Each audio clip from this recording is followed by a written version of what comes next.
often that can lead to focusing really narrowly on short-term gains, chasing these KPIs, and losing sight of the bigger picture or the long-term relationship with a customer.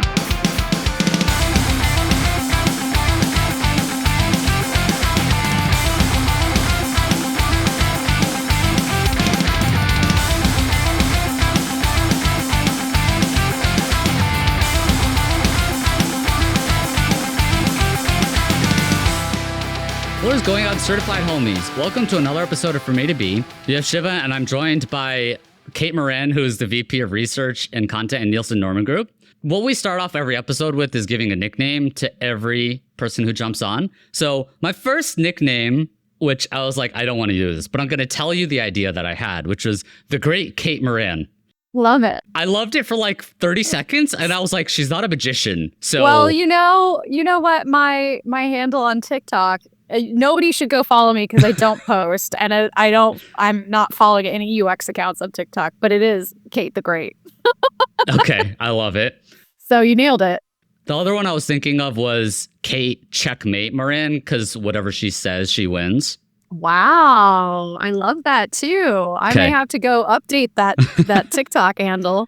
All right, so it's our own little A/B test. Do you care more about the great, or do you care more about checkmate? I like checkmate. Hell yeah. My husband's really into chess. We play all the time, and I never win. So I like the feeling that it suggests that I'm good at chess, but I'm really not. We're gonna will this into existence. I love it. So I have some very basic questions before I jump into the topic. First question, what is CRO to you? CRO to me is a discipline that focuses on hyper optimizing for specific product goals that are directly related to business metrics. Okay. How did I do? This is pure opinion. It's all vibes and feels with this definition because it means so many things to so many people. So, okay, I love that answer. What is experimentation to you?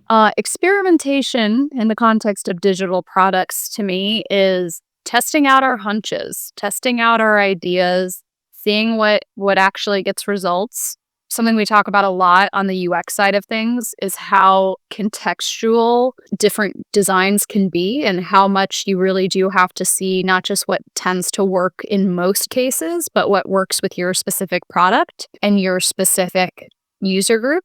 So I do like A/B testing for that it can get you those specific results with your actual audience in your actual product. It's pretty interesting that you defined them differently, because in our industry, so many people use it synonymously that I think I totally agree with your definition of breaking it out into the differences. So here's a final question, and this is the big one. What is UX to you? Oh, well, it's actively evolving as we speak. I actually just wrote an article about this for nngroup.com recently, that there's this new emergence of a term, kind of a broader umbrella term that's just called experience design, that I think could encapsulate CRO, experimentation, user research, interaction design, journey channel management, cross-channel, omni-channel, seamless experiences, and also product, which if you think about it, like we all do have pretty similar tool sets, like in terms of what we use to try to improve experiences. We do have very similar goals, at least at a high level. So it makes sense that, especially in the era of AI, where we're finding that people can be more of a generalist than maybe we have been in the past, because AI can fill a lot of skill gaps for people, that we would start to see these kind of merging together. So there is some movement in that direction. If I were to say, like, what do all of those disciplines have in common? It's things like trying to improve experiences for people in a way that also achieves business goals. It's an iterative approach to design, like putting out different options and seeing what works and what doesn't.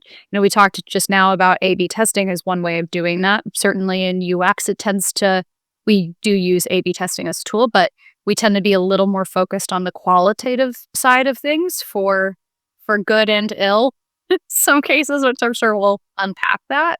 I think at the core, though, it's really trying to understand who you're designing for and creating the best possible experience that you can within those constraints. So I wanted to define them because in so many cases, just like you said, the overlap, there's a lot of concentric circles. If we go down into the individual activities, there are a lot of overlap. And I'm technically a product manager of CRO at Motive, but like, am I doing UX stuff? Yes. Am I doing analytics stuff? Yes. Am I doing CRO stuff? Yes. Am I running experiments? Yes.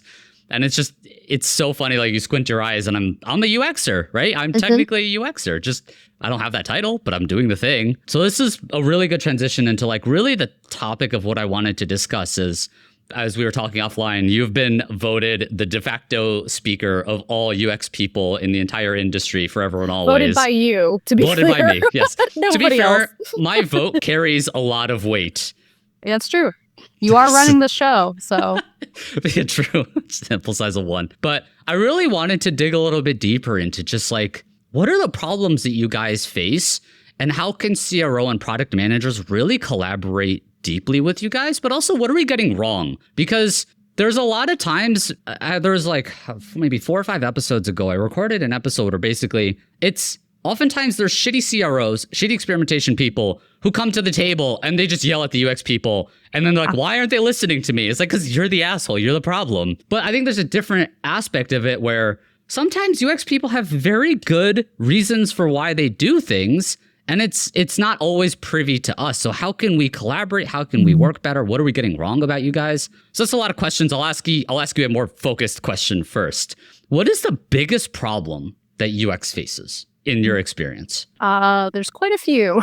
You mean UX as a discipline, maybe, like in the industry as it currently sits? Yeah, I think, yeah, exactly. This may be anecdotal because there is some data to suggest that UX roles are growing, but that's quote unquote UX roles. Like, as we just talked about, there's a lot of like fluidity in terms of the way that these different things are defined and what they're actually called and what the job actually looks like in real life. But certainly a lot of the anxiety that people in the UX side of things have right now is around, are we going to be replaced by AI? Are we going to have jobs? Are we going to be replaced by product? It's funny that you say that, like, there's that frustration from the product or CRO side with UX being like, why aren't they hearing me? On the UX side, it's the same exact anxiety. It's a little more focused at the business level of things, though. I've been working in UX for 15 years now, and this has been a common refrain over that entire 15-year period is like, how do we get a seat at the table? How do we get leadership to give a shit about users? How do we advocate for the user? That's been a lot of the angst for decades. Recently, though, with economic pressure, especially in the United States, but also around the world, we have seen a lot of layoffs. It's very difficult. We're not the only industry or role being hit by this, but it's very difficult to find jobs right now for people who are trying to break into UX or move out of a role that they are currently in that they don't like. And I spend a lot of time thinking about this. There's a lot of generic advice out there that like, well, you need to speak the language of the business. And that's something like a message that UX people are getting a lot right now. I think for a lot of people, it's unclear to them exactly what that means. And, we're talking about here, like, let's just call it like product on one side and UX on the other. What do they have in common and what can they learn from each other? Because I do think it's both ways. What I think UX can learn from product and CRO is less disdain for the business, to be honest. Now, where does that come from? Wait, sorry, I'm very curious about that. What is the disdain? There is a distinct attitude in UX that we are the voice of the customer. We are the champion of the user. We care about people. We're empathetic. We want to make people's lives better. We want to make their jobs easier. We want to make their experiences more pleasant. And sometimes that advocacy can come off to other disciplines as implying that, well, you're in product, so you don't. care about those things. I was going to say that because theoretically product should have that same perspective or data. It's weird of like, you're almost shooting arrows at each other when you're both trying to have the same conversation with the same baseline of like, we both want to have that conversation. We both want to have that information, but why are we shooting arrows at each other? Yeah, I know.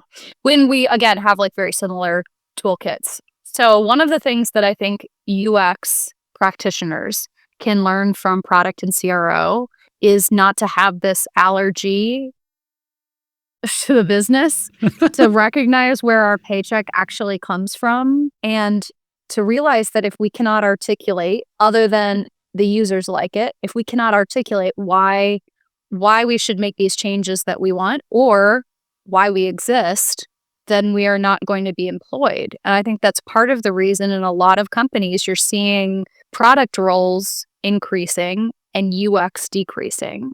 It's partially, I think, that cross-discipline communication problem, but really it is also kind of this like disdain for the business side of things. And I think I do understand, and I've certainly felt that way before as a UX person. I understand where that comes from, but we all work in a capitalist system. And even if you work for a nonprofit in a UX role, you still have to help that nonprofit achieve its goals. And if that's not something we're comfortable with, I mean, we try to do that within an ethical framework. And I think UX's job when it's really working, maybe product and CRO would say this of their roles as well, but when it's really working, we should be identifying what are the business goals, what are the user needs, how do we design solutions creatively that make both sides of that equation as happy as they can be. And I think that's a challenge that sometimes people are avoiding because it doesn't feel as fun to UX people as just thinking about the users. So I kind of feel like that's what UX can learn from product and CRO. I was going to keep pushing on this because I think we talked about like literally 5 minutes ago about like the economy and the fear that that UX has of AI maybe taking their jobs, rightfully or wrongfully. I know we can go into that in a little bit too, but there's a very legitimate fear. I think CROs feel this, I think product feels this. To add to that as well, in our capitalist society, there's an expectation of doing more with less, more and more. Is there something to the fact that like UX really needs to learn how to CRO and they really need to learn how to product?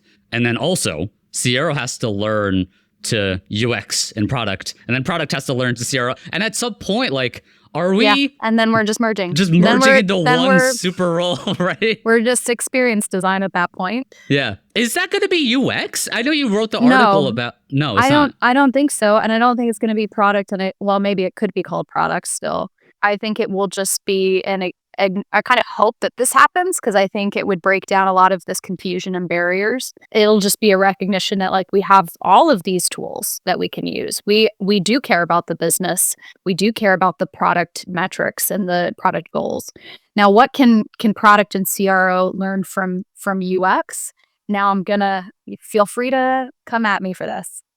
Going to generalize based on the conversations that I have had with many like PMs, POs, CRO people. I think part of that focus on the business metrics and focus on the product metrics that UX often lacks. The downside of that is that often that can lead to focusing really narrowly on short-term gains, chasing these KPIs, and losing sight of the bigger picture or the long-term relationship with a customer, which is also necessary for a healthy business. So I'll give you an example. I think this was probably like 2018. My colleague, Kim Salazar, and we wrote an article about something that we were calling manipulinks. You might remember seeing this design pattern. It wasn't a manipulative pattern. Well, it kind of was a manipulative pattern, but it was definitely not in the best interest of the user. You would see these on especially like content websites or like magazine websites. If you moved your mouse to close a window, like close a tab, you'd see a pop-up appear that would basically be like, please don't go. Exit intent. Yes. And yes, that's what the product world calls them. And then there are also these pop-ups that would try to encourage newsletter registrations that in some cases would outright lie and not clarify that you were signing up for a marketing newsletter. It would just say like, get 12 cookie recipes in your inbox, put your email in. The Manipulink piece was, there was a huge email text field, a huge, confirm button. The opt-out link was small, text-based, not high contrast, and it would say something like, no thanks. Like, for example, if it's like 15 workout routines to get a summer body, it would be like, no thanks, I don't want a summer body. Or like, no thanks, I love microwave dinners. Like, it would just, you'd have to click that. And so they were kind of like they were kind of like shaming their users. Well, can I ask you a question on that? Do you hate that? Do you think that's like, I don't think that's a dark pattern necessarily. It is a dark pattern in the cases where they were not clarifying what people were signing up for. When they were like doing like, oh, it's just recipes and now you're ours forever. Yeah. But how do you feel about that copy as a UX person where you do care? And I'm a writer. Yeah. I don't like it. And neither did users. We saw this in our research that people would respond negatively to it. But what was happening was people were seeing, okay, when we use these, when we like way downplay, when we don't tell them they're signing up, when we even like bully them slightly into signing up, we do see a lift. There's a statistically significant lift in people registered. But then, my question is like, well, then are you looking at your unsubscribe rates? Are you looking at like, there are metrics you can look at to see that longer term view. But I also find a lot of product people, a lot of product teams are not doing any qualitative research at all. None. They're only looking at those metrics. I hate that. I think you're right. And I hate that because like you're missing out. 100%. Why do you think that is? Why do you think the product people don't care about? Is it they have a fear of being proven wrong? I'm totally speculating here. This is something I would like to talk to more product people and like get their perspective on. I think it's just a lack of awareness that it's important. I think they just like UX is probably much too focused on qualitative research. And we can also benefit from looking at metrics and looking at KPIs and conversions. On the other side, I think product and CRO get so focused on the metrics that they don't do the qualitative piece. I think also this is a place where like I'm doing a lot of self-reflection right now. I know a lot of people on the research side of things are doing self-reflection and thinking like, did we make it sound too difficult? Because it really doesn't have to be that difficult. I mean, you don't want to go try to run an interview without any preparation or training because it's not just a conversation with people. You can ask leading questions. You can be like, how much do you like this thing? On a scale from I love it to it's the greatest. That's like obviously a very extreme example, but they're like minor ways that bias can leak into the way that you talk to people and it can give you incorrect information. By the way, everything that you're saying is if I just put an A/B testing coat of paint on what you said, we deal with the same shit. Like, it's too complicated. I didn't even know we could A/B test. I don't know what it is. Do we have the infrastructure? I don't get it. And I think you're basically indicating, like, in many cases, it's not malicious. And I've talked to product owners in that same, it was the first episode of the season. I talked to 2 product people. Same thing. They're like, we don't know how it works. We're hoping someone else who's the expert will come in and help us figure that out. Let's help each other. This is going to be a very wholesome conversation of like, we are all like best friends. We should be. We should be. But yeah, it's so interesting because it's like with the A/B testing is a lack of understanding of what to test. I realized like me being in this field for so long, I'm like, that's a stupid thing to be an issue with. But if I put myself in someone else's shoes and I've talked to people, they're like, we don't even know what an A/B test looks like or what to test. I'm like, oh, that's a total blind spot of mine. Shit, I had no idea. Yeah. Oh, yeah. People will go out there. So I remember when I got started with A/B testing feeling exactly that way. You can throw me in a usability test session anywhere with anyone and I'll thrive. But I remember when I started with A/B testing, I was like, oh, so much math. Seems like a lot of math. It's actually not. I mean, I've been in this field for 10 years. I'm still overwhelmed at how much math there is. But, there are still mistakes you can make. Like you can be like, oh, I'm going to A/B test like totally different versions of the same page. That's not what it's for. That's not going to give you like the level of detail that you need. So yeah, I mean, I think there's some of the fear of the unknown when, if we were just partnering better and like understanding where each other are coming from and what our each side's motivations and backgrounds are and strengths are, I think we could bridge that gap. We could kumbaya. We could just all come together, bring it in for a nice hug. Love it. Okay, so now I'm going to ask a more tentative, is that the word? Tentative? Controversial, spicy, whatever. I'm going to just say the words. You're like, that wasn't as controversial as I wanted, so we're going to go harder. Post-production Shiva here. If you guys are enjoying the episode, it'd do me a huge favor if you guys could like, subscribe, share, do all the things. We have a YouTube channel that has clips and other stuff that splice in some fun memes and other stuff into it. We also have an official newsletter from a2b.beehiiv.com. So that's from a2b.beehive.com. You can subscribe. There's more memes. There's more content. It's all free. I just need your email. We're also doing an exclusive merch drop. If you guys are interested, just shoot me a DM or contact me, pod@gmail.com. That'd be amazing. But yeah, let's get back to the show.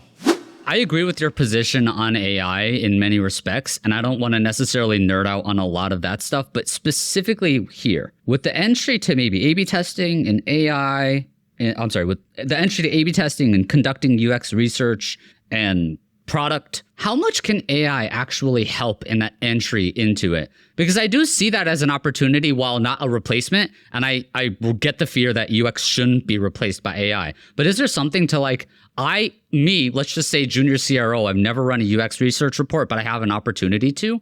How can AI make it easy for me to get that first one? Because I think you would say your first UX research report probably sucked, but your next one got better, and your next one got better, and you've learned. Well, that's true of everyone when they start with research. I'll say I personally use AI, especially general AI chats like Anthropic's Claude and ChatGPT, constantly, like dozens, if not hundreds of times per day. I use it and it does assist me a lot in my work. Every so often, I'll ask one of these models, especially when there's a new model and I want to test it out, like, the new deep research models. I was like, fun, I'm going to try this out. Let's see what we get. I'll ask it questions that I am an expert in, which is a good way to evaluate how much you should trust these things.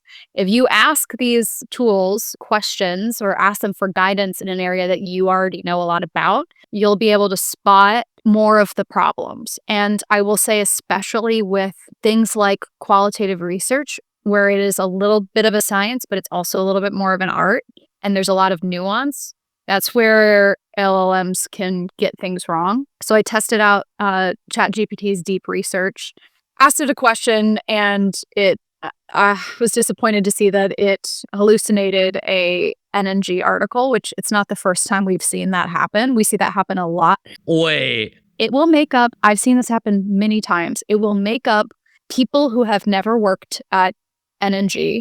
One time it told one of us that Erica Hall wrote something for NNG. We're like, well, that is a real person. She is a real expert. She doesn't work for NNG. She hasn't written for NNG. So, and in this case with deep research, it made up a statistic. It said something, I was asking it about AI in UX, and it made up a statistic that said Nielsen Norman Group found 41% of junior researchers overuse AI. I'm like, first of all, we almost never do quant research. Very rare that we do that because it's not our bread and butter. We go to like Pew Research Center for their statistics and things. And I oversee our content production. I read literally every single article, and I approve the research studies that come through. I know we've never run a study like that, and we've never written an article about it. So yeah, you do have to still be cautious. I think it's a great place to have a starting point when you're trying to learn about a new problem space. But we like to say, be very cautious if you are using it for something, for information that you cannot recognize to be true or validate as true, like go check the sources it gives you, then take it with a grain of salt. That said, I do use it for that purpose, as like, instead of doing a full literature review on something, I might just ask ChatGPT. For example, my husband and I just got a fish tank, which we've never done before. We're new to the hobby, and we decided to go big or go home. So we got a 4-foot. Look at giant fish tank, and the fish are dying, and I don't know why. And, so like it's a good quick thing to be like, why might this be happening? Okay, it's probably this disease. Now I will go to a source that I believe to be reputable, and I'll read more about it, verify that that's what these fish have. Yes, that's what they have. Now let me look at how to treat it.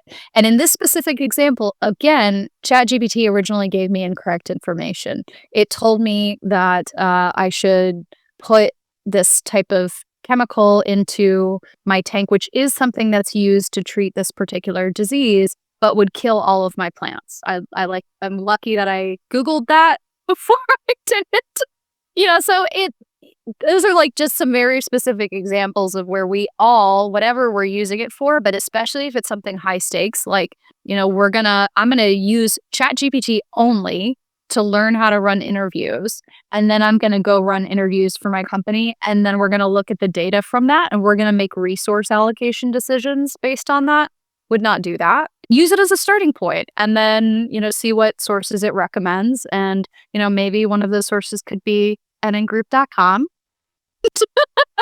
That's a very organic plug. I appreciate that. That was awesome. Can I push a little bit on this? First of all, you watched The Office? Yes. Okay. Do you remember the scene where Michael was like driving his car and then the GPS was like, make a right turn, and then they tried to go into the water, and Dwight's like, there's a river here, and Michael's like, it's the machine, it knows. It's telling me. Yeah. It's telling me to go here.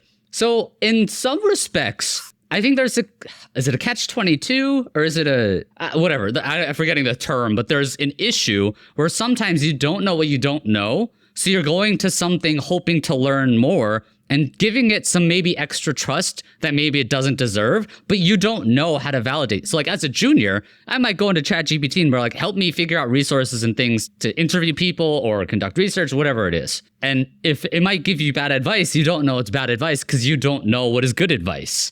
That is the problem. I guess I'm more just... No, you're not contradicting me. I think you're agreeing with me. I am agreeing with you. I guess I'm... But I will say that, like, what you're suggesting is that is not something new. And that's totally true. Like, there's this thing called Google Gullibility. People, including our industry, but really just like people in general, have been putting outsized amounts of trust into what results Google gives you back.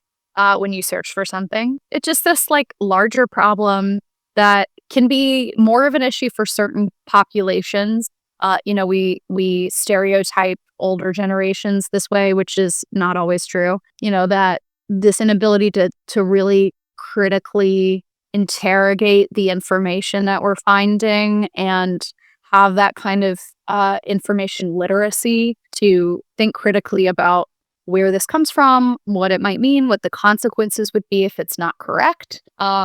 So this isn't a new thing. It's human nature, which is like one of the things that I love about UX is like through the decades, we keep studying new iterations of new technology that changes rapidly, and it does impact human behaviors, but it doesn't really change like the fundamental things that we have as humans, which is this kind of gullibility, unfortunately. That's so interesting. I Google Gullibility, as you said it, I was like, I don't think that makes sense. And as you explained, I'm like, that makes so much sense. Mm-hmm. And it's part of it's just in the way you phrase the query. So in the same way, AI could be biased with the way you ask the question. ChatGPT and stuff just made it easier for you to find the gullible information. Yeah, that's a real, like a well-documented throughout the history. Artificial intelligence feels like it came out of nowhere in 2023 to most people. But really, there's this long historic trajectory of how it was developed over many iterations. And there's a documented problem with artificial intelligence systems as we have them today, which is what's called sycophancy. Like if you think about the word a sycophant, that's somebody who's like, oh, yes, sir, you're totally right. Like, love that.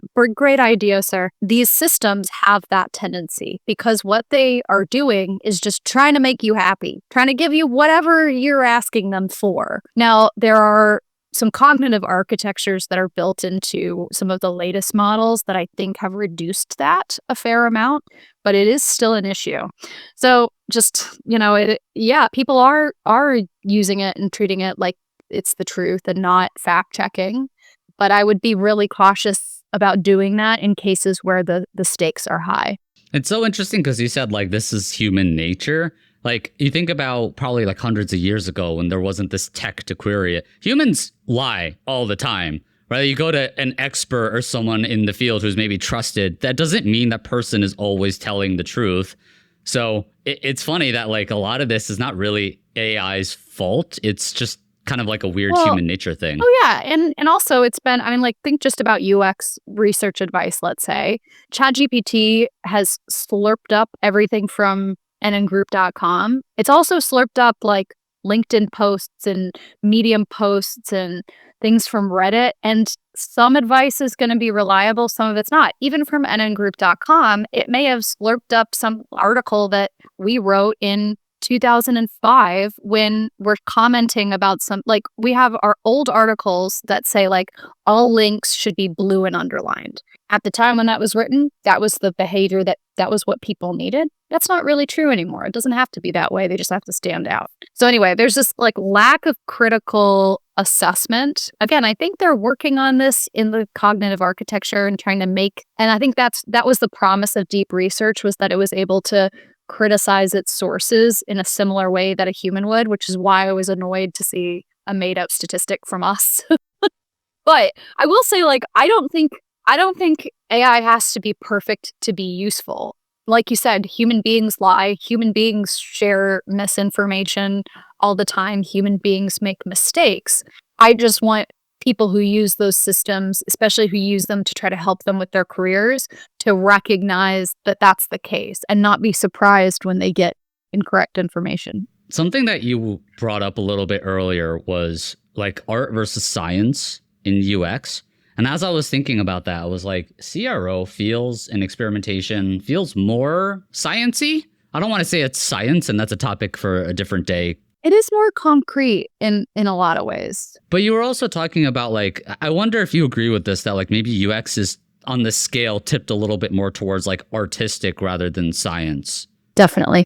What are the parts that make it art versus science? I'm curious if like there's, because I think maybe part of the artistic pieces are like the creativity in how you solve for problems with the design. But what are other things that maybe make it artsy versus make it sciencey? I guess a lot of it has to do with like the highly contextual nature of UX design and research. And not to say that CRO doesn't have that as well. Like I talked about, context is incredibly important for CRO.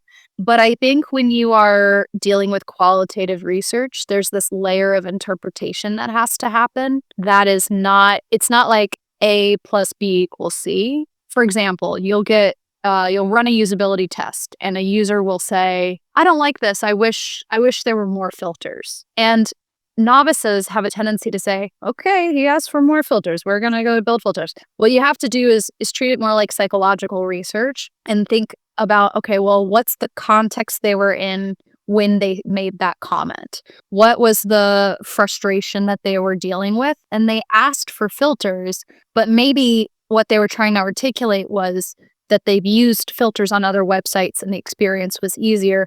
Maybe the problem is actually not that we need more filters, but it's we need different scoped search approaches across the site, for example. Okay, I love this. I really want to pick your brain on this. So I think the filters example is interesting. The example I always use is pricing, where people go to a site and they're like, hey, we want to see your pricing.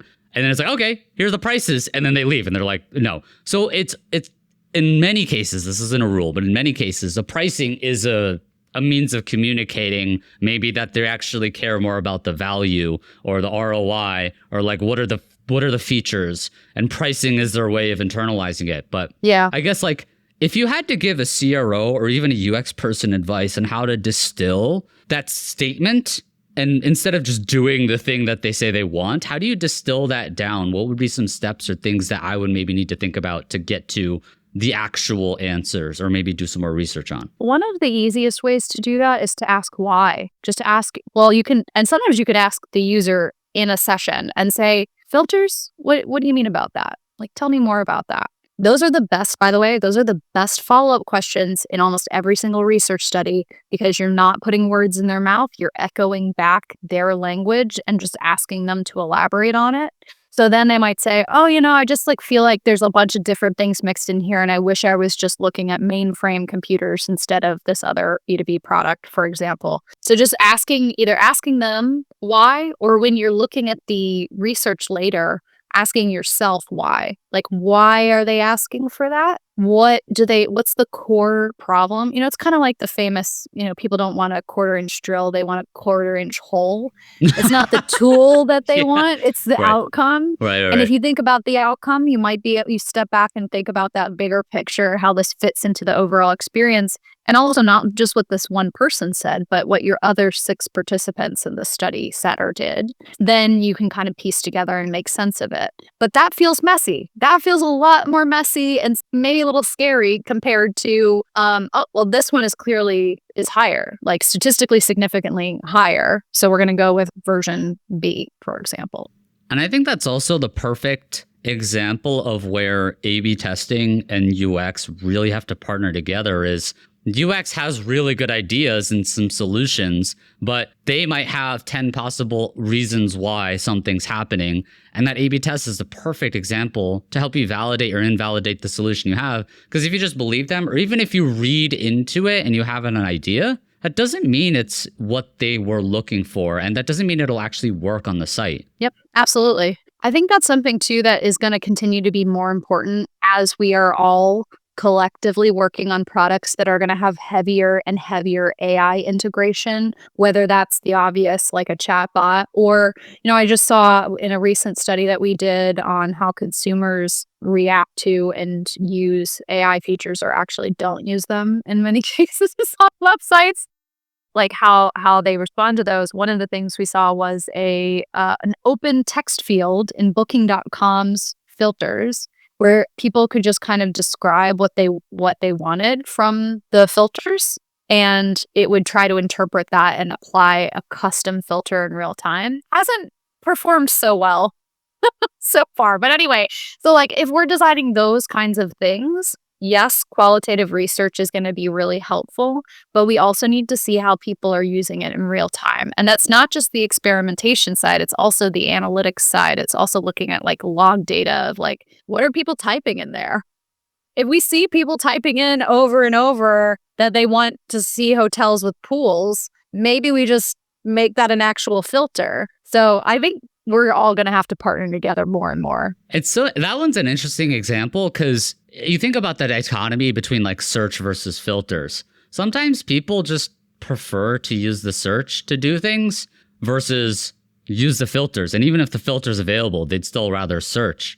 So I don't know if I necessarily have a question here. Well, I'll tell you what's about to fuck that up is now companies are putting AI into search.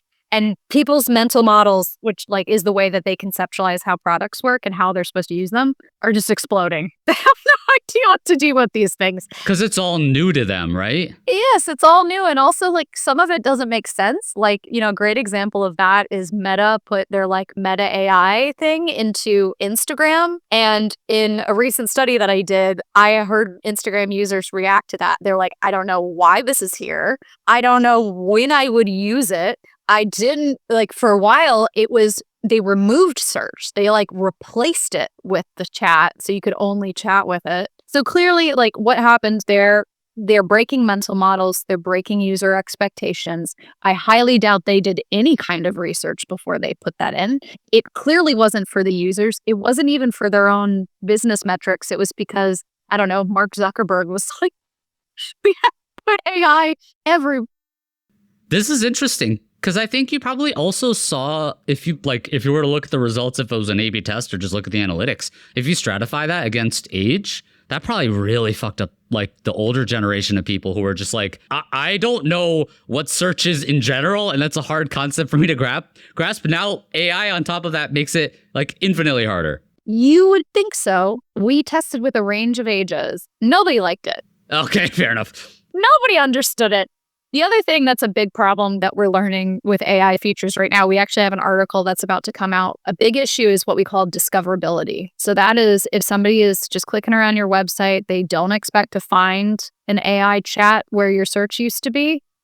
Whether they discover it, like they recognize it, they can understand what it is, and they decide to use it. So this is like critical. If you're paying attention to those engagement metrics, you do need to care about discoverability. Even in cases like, for example, Amazon's Rufus, which is a shopping assistant essentially that appears in different places if you're signed in and in the United States. People loved those features. They weren't perfect. They definitely have a lot of issues, but people were like, okay, I like this. I would have had to go Google and find out, what do I need to do to take care of Birkenstock clogs? But it's just proactively showing that to me. I love that. Nobody found it. Nobody could find where that was in the UI. So like even when they never noticed it when they were just like going about their business on Amazon. Even when I explicitly told them there's a chat on this site, see if you can find it, they still couldn't find it. So it's a couple of issues. Partially, it's the way Amazon implemented it. They not only are breaking mental models by introducing this like new thing nobody expects, they're not even like following best practices where they could be. So like, for example, instead of having a like floating chat button in the lower right corner, which is where people expect to find it, that's the standard across sites, they created this crazy new version of the sparkles icon, named this thing Rufus, and put a button embedded in the global nav underneath their logo. So like, it's a compilation of problems at that point. Well, it's interesting you say that, because in my mental model, if they put it in the bottom right corner, I would have maybe expected it to just be like live chat, not necessarily chat to like find a product unless they explicitly gave me a nudge or something. It's interesting that you just have to consider the mental models for people. And it's interesting that like, while the tech might work well, and let's give it the benefit of the doubt, in many cases it does work well, you have to show it to the right people at the right time. And when I say right people, I mean their intention has to be there to want to use it. Yes. And they have to know how to use it and what to do with it afterwards. I got another example. So going back to Meta's Instagram integration, like their first attempt was garbage. They just crammed it into the search.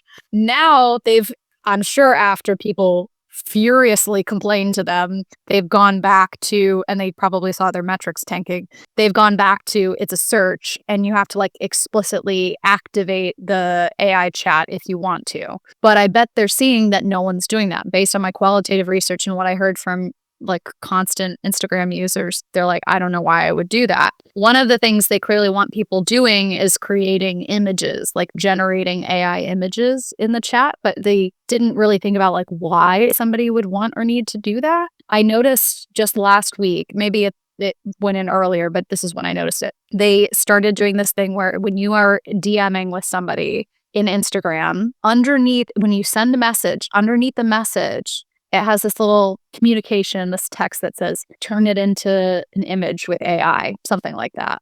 Some issues with that, kind of creepy, that like, it's a reminder that like, hi, the AI is in here in your private message. It's not private. But also it shows up at like really weird, awkward times. Like I was describing to a friend how my dog got an eye injury 2 weeks ago because she ran with her eyeball open into a bush chasing a ball. So sad. She's so cute, but she's not the smartest. But it was like, do you want to illustrate that? And I was like, sure. And if you read the illustration, it was hilarious. It was like a girl in a yellow dress, like with her eyes open next to a bush crying. And I was like, why? Would I want that? But at least I'll give them props. What they're doing there is they are trying to put those nudges towards using AI into an existing workflow where it might make sense. They're not really succeeding. It's interesting that first part of that you said, like, it's weird and people are seeing this and they're watching my chats. That might actually, if you like ran a test or look at your metrics in like a holdout group or something, you might actually see engagement in the chat go down and like, all right, fuck this. I'm going to just telegram this to you because this is kind of weird. I don't like this. I'm moving to Signal. Yeah, exactly. Like, I think some people might be like, I don't care. And some people might think it's positive, but some people might not. And just blindly rolling it out doesn't mean it's good or what users want or what users will like. Yeah. I have some questions, like flipping back to the Amazon example. It was so bad. I actually asked myself, I was like, are they maybe trying to not have people use it? Like, is this the design team's rebellion after they've been pressured to put an AI chat, but they're like, oh God, this is so bad. Is it just like, it's what's the word? It's not planned malicious compliance. Yes. Or like, there's like, they're just, we're gonna make this so bad and no one can find we'll it. Just hide it. Yeah. We'll call it Rufus. Yeah. God. But I do think we're starting to see now, like this is the first time, honestly, since 2023, where I'm starting to see AI features integrated into products where I'm like, that's actually a great idea. That works pretty well. None of them are perfect. None of them are really reliable. But like, for example, Spotify has an AI playlist generator, which is great. And part of the reason it's great is it's very narrowly scoped. That's all it does. Like, you don't have to, as a user, you don't have to like look at that big empty text box and be like, let me imagine what this product might do for me. That's really hard for people who don't work in our industry. Does it fix my shuffle? No. I'll never understand that. It's not perfect, but... Well, and I think honestly, it's an interesting conversation with the AI stuff, because as an experimentation person with our mindset, it's like, well, let's try this stuff out. It's not going to be perfect. That first rev is not. So I don't want to say it's okay for it to like suck when it goes to production. Ideally, there's some research in place that they actually did some testing with users. The Amazon example, I don't know if they actually tested it. It seems like it's something they didn't test because felt very non-intuitive. And there might be perverse incentives. I've had some challenges with Amazon flirting with dark patterns in some other ways. Constantly they are. Yeah. All the time. So this isn't and we don't want to call out Amazon specifically. Don't sue me. I don't have any money. But the last question I want to ask before we wrap here is, what gives UX people the ick? Because this is something I've been trying to figure out more of, like, what is something that just immediately turns off a UX person? Because I want to make sure that me and other product managers, CRO people, digital marketers as a whole, we don't want to be those people who come to you and we're like, we say something and you're like, I don't like this, and like immediately kind of sour a relationship. You know what I mean? Well, I think this is another thing, like you asked me what can product and CRO learn from UX. I think it's another thing that goes both ways. And I do think a lot of it stems back to that like perception that like we're the long-term relationship people who care about the users and CRO and product doesn't. I think like what we on each side, what we can do a better job of is thinking about both of those perspectives at the same time, short-term, long-term, qualitative, quantitative, and also thinking about business as well as the users. Like if we can all focus on those intersections, I think that's where we're going to have more productive conversations. So I guess you took the glass half full and you took the glass half empty, made it half full, asked for an ick, and you're like, oh, let's not be in the trenches. Let's pull it up. You can't trick me into being more controversial. Well, nice try, but... Amazing. Kate, this was amazing. I have some really awesome takeaways from this, and I really do appreciate you jumping in on here. Is there anything you want to plug? I know you guys are writing amazing content in Nielsen Norman Group, but is there anything specifically you wanted to plug? I think you're teaching some virtual classes and stuff too. Yes, we have some brand spanking new AI courses, and we're really proud of them. The reason that, there's been a lot of AI design courses out there, the reason that we've waited until fairly recently to start launching ours is because we wanted to make sure we actually had research, data, and established best practices to share with people. So highly recommend checking those out at nngroup.com. We also have a weekly newsletter. So that's where we publish all of our articles. Most of those are by our internal team at NNG, but also we have external experts that are guest authors from time to time. We've got a huge library of over 3,000 free articles, all about UX and a range of topics. So, for anybody listening who's like, I think I'm going to get started in qualitative research, that's a great place to start instead of AI. I can even attest to it as a person who I am a current Nielsen Norman fanboy, but I was a bigger, weird phrasing. I used it a lot more as a junior, and I still use it a lot now, but I was using it a lot as a junior to just entrench myself in everything. And you guys offer so much amazing free content. It's a beautiful place to start. I can attest for it as a person who really got into UX because of you guys and your content. So yes. That's what we try to do. So it means a lot to hear you say that. Absolutely. Kate, checkmate Kate Moran. Thank you so much for joining us on this episode of From A to B. Thank you for my new nickname. This is so fun.